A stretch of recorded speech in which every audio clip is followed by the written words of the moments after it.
Muchos consideran que la programación orientada a objetos es la joya de la corona informática, la solución definitiva para la organización del código, el fin de todos nuestros problemas, la única forma verdadera de escribir nuestros programas, otorgada a nosotros por el único Dios verdadero de la programación misma, hasta que ya no lo es. Así comienza un artículo escrito por Ilya Suzdalnytska en la publicación Better Programming de Medium bajo el título El desastre del billón de dólares. Y espera, no comiences aún a escribir ningún comentario porque en realidad el artículo tiene bastante trasfondo y quizás el título es una llamada de atención más que un dato real. Pero demos antes un poco de contexto. ¿De dónde viene la programación orientada a objetos? ¿Qué es? ¿Cuáles son sus beneficios? ¿Y por qué de tantas críticas y desilusiones por el camino?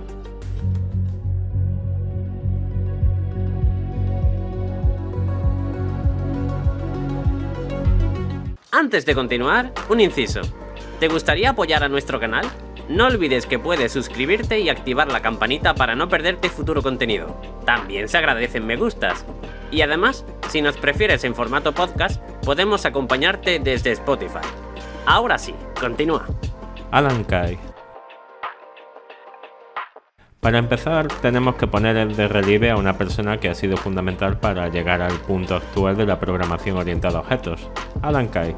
La historia de Alan Kay está repleta de serendipias, una serie de casualidades enlazadas que le guiaron en su carrera comenzando por cuando era joven en 1961 y se alistó al ejército. Al principio Alan no tenía ni idea de computadoras, pero corría el rumor de que para poder entrar en la sección del ejército del aire donde había computadoras, había una prueba de aptitud y nadie la había pasado en su base. Fue estímulo suficiente y tuvo la destreza y aptitudes necesarias para superarla. En ese momento fue enviado a Randolph Field en San Antonio, Texas, y pasó una semana en la escuela de programación de IBM, donde aprendería el lenguaje IBM Autocoder y RPG, de Reports Program Generator o generador de programas de informes. Alan había estado estudiando biología en la universidad y matemática pura. Fue la carrera que continuó una vez se licenció del ejército. También trabajó como músico tocando en teatro y salas durante su último periodo universitario y para el NCAR, el The National Center for Atmospheric Research,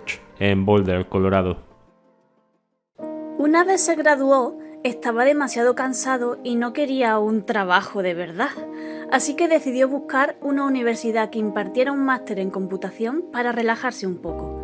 Le gustaba el clima de Boulder, así que decidió buscar un sitio con una altitud similar que tuviese ese tipo de grado y encontró la Universidad de Utah, donde en esos momentos estaban en su punto álgido las investigaciones de ARPA. Así, Alan se encontró a sí mismo en la comunidad ARPA, en los tiempos en los que se gestaba lo que más tarde todos conoceríamos como Internet.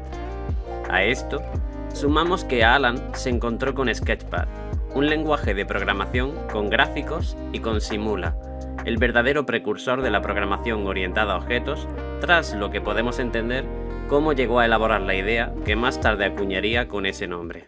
La epifanía de los objetos. Aunque inicialmente no tenía nombre, esta forma de programación tuvo dos motivaciones principales por las que surgió.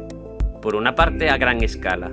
Cuando los proyectos de software son muy grandes, esta consistía en encontrar un mejor esquema modular, una mejor organización del código para sistemas complejos y así reducir esta complejidad ocultando los detalles. Y por otra parte, a pequeña escala. Cuando el software a desarrollar no es tan grande, era encontrar una versión más flexible de la asignación, cuando un valor debe ser asignado a una variable, y luego tratar de eliminar la asignación por completo. Pero comencemos con Sketchpad. Este sistema de comunicación gráfica hombre-máquina estaba definido en un documento que Dave Evans, el fundador del departamento de computación de la Universidad de Utah, daba a todos los que entraban a su oficina. Sketchpad inventó los gráficos interactivos por computador. El documento dejó perplejo a Alan y durante su estancia en el departamento de computación tuvo que hacer frente a tareas bastante sucias como arreglar errores en programas que otros ya habían intentado corregir. En una de estas tareas se topó con un lenguaje llamado Simula, con una documentación horrible por una mala traducción del noruego al inglés.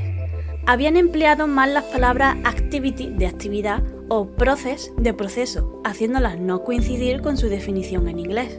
Tras tomar una impresión en papel continuo del programa y colocarla en el suelo ocupando unos 24 metros en el pasillo, otro estudiante de posgrado junto con Alan iban leyendo y gritándose descubrimientos al mismo tiempo que hacían anotaciones. Lo primero que les llamó la atención es que este lenguaje, a diferencia de Algol, que conocían mejor, no emplazaba en memoria elementos como si de una pila se tratase, sino más bien emplazaba estructuras de datos similares a las instancias de Sketchpad.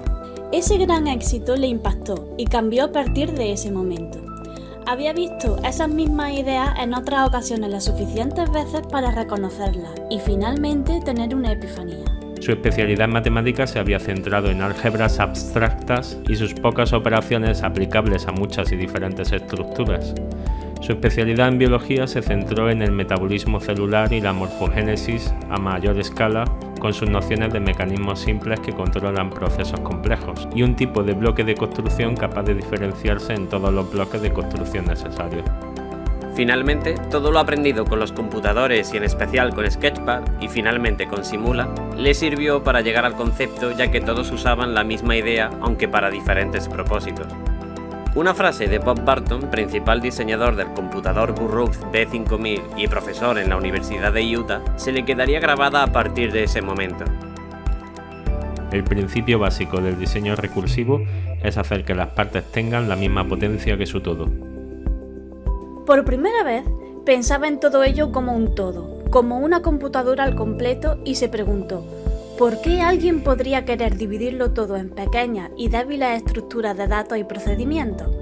¿Por qué no dividirlo en pequeñas computadoras de tiempo compartido?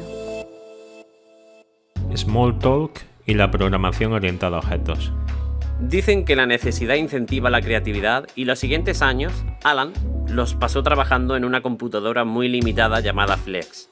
En principio, cualquier intento de emplear Simula quedó descartado porque la máquina no disponía de suficiente potencia para poder emplearlo. Evaluaron JOS por su elegancia hacia el usuario final, pero era demasiado lento para computación seria. No tenía procedimientos reales, ámbito de variables, etc. Otro lenguaje que era similar a JOS, pero con mucho más potencial, era Euler, de Niklaus Wirth, una generalización de Algol inicialmente, pero más parecido a Lisp en verdad. Euler les sugirió que empleando las mismas técnicas a Simula podría ser simplificado. Tras hacer varias aproximaciones, crearon el lenguaje Flex, para rendir tributo a la máquina que había propiciado su aparición. Dave Evans no creía en las instituciones educativas y consideraba que dedicarse única y exclusivamente a ellas era un error e instaba a sus alumnos a buscar proyectos fuera de estas instituciones, por lo que Alan comenzó a trabajar en los años 70 para Xerox y refinó la idea de su computador Kiddycomp para crear el Minicomp.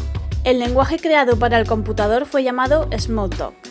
El nombre iba en cierta forma contra la teoría indoeuropea de los dioses, donde los sistemas se llamaban Zeus, Odín, Thor y casi no hacían nada. Si Smalltalk, que significa charla trivial, hacía algo, la gente quedaría gratamente sorprendida. Pero el fundamento estuvo en que con Smalltalk se asentaban las bases de otros lenguajes como Flex, Planner, Logo o Meta2, que tenían muchos elementos de lo que Alan acuñara como la programación orientada a objetos. ¿En qué consiste la programación orientada a objetos? Bueno, creo que no nos daría tiempo en un solo programa de exponer en qué consiste, pero lo intentaremos a grandes rasgos. Extraído de los apuntes de Alan Kay, la programación orientada a objetos se basa en la encapsulación de unos datos y un comportamiento que definen la entidad. Esta entidad puede instanciarse siempre que sea necesario, pero lo más importante es la comunicación entre estas entidades que se realiza por intercambio de mensajes. Además, las entidades pueden heredar las estructuras de datos y el comportamiento de otras entidades, extendiendo su conjunto de datos y su funcionalidad. Hasta aquí todo bien. La programación orientada a objetos se veía presente en Simula, Smalltalk y otros lenguajes de la época que comenzaron a influenciarse por los conceptos de la programación orientada a objetos. Pero algo pasó por el camino. La religión inflexible. Las nuevas ideas pasan por diferentes etapas de aceptación, tanto desde dentro como desde fuera. Desde dentro, la secuencia pasa de apenas ver un patrón varias veces, luego notarlo pero sin terminar de percibir su significado, luego usarlo en varias áreas, luego el patrón se convierte en el centro de una nueva forma de pensar y finalmente se convierte en el mismo tipo de religión inflexible de la que se separó originalmente. Desde fuera, como señaló Schopenhauer, la nueva idea es primero denunciada como obra de locos, en unos pocos años se considera obvia y mundana, y finalmente los denunciantes originales afirman haberla inventado. Jan Stroustrup, creador del lenguaje C++, dijo en una ocasión que C++ no es un lenguaje orientado a objetos, sino que C++ incorpora la programación orientada a objetos, pero puedes emplear C++ sin necesidad de crear una sola clase. Esta diferenciación le confirió cierta licencia a la hora de implementar la orientación a objetos, agregando los elementos que consideraban y de la forma en que mejor encajaban en el lenguaje. Debido a la falta de seguridad y dificultad de C++, en Sun Microsystems, Java surgiría como un lenguaje orientado a objetos pero con la influencia de C++, que no era orientado a objetos. Este hecho le acarrearía el problema que Alan señalaría sobre las implementaciones de la programación orientada a objetos de los lenguajes basados de C++. Alan lo sentía cuando acuñó el término objeto para el tema, porque esto da a la gente la idea de que el foco está en el objeto, y esta es la menor de las ideas. La gran idea de la programación orientada a objetos era la mensajería, los mensajes entre objetos. La crítica. La programación orientada a objetos ha sido criticada por algunos ingenieros de software como un desastre de billones de dólares, debido a su complejidad y excesiva dependencia de abstracciones y patrones de diseño, como decíamos al inicio. Pero también hubo otras críticas con respecto a las implementaciones de la orientación a objetos en lenguajes como C++ o Java. Nuestro ya conocido en el canal Edgar Dijkstra dijo que los programas orientados a objetos eran una alternativa a los programas correctos. Otro conocido personaje, Linus Torvalds, creador del núcleo Linux, dijo que el lenguaje C++ es horrible y limitar tu proyecto al lenguaje C hace que la gente no la cague con cualquier modelo idiota de objetos de mierda. Ya sabéis, el bueno de Linux. Joe Armstrong, creador del lenguaje Erlang, señalaba que el problema de la orientación a objetos tal y como se practicaba es que cuando programas una banana, si quieres reutilizar este código, normalmente está tan acoplado al resto del programa que tendrás que tomar la banana con el mono que la sujeta y toda la jungla con ellos. La crítica de Joe viene del hecho de que la programación orientada a objetos proporciona a los desarrolladores demasiadas herramientas y opciones sin imponer los tipos correctos de limitaciones, y no cumple con sus promesas de modularidad y mejor reutilización. El código orientado a objetos fomenta el uso de estado mutable compartido, que ha demostrado ser inseguro una y otra vez, y la encapsulación en ocasiones glorificada brilla por su ausencia. El código orientado a objetos típicamente requiere mucho código de plantilla, mucha burocracia, lo que puede provocar mucho ruido en la elaboración del código y que sea difícil de probar. Por su parte, Alan Kay no considera mala la idea de la programación orientada a objetos, porque cree en los conceptos y en la implementación de esos primeros lenguajes más fieles a sus ideas, pero considera a lenguajes como Java lo más angustioso que le ha sucedido a la informática desde MS2. En una entrevista conjunta entre Joe Armstrong y Alan Kay, Alan confesó que tras ver los fundamentos en que se basa Erlang, consideraba esa implementación más cercana a su idea de cómo debía ser la programación orientada a objetos.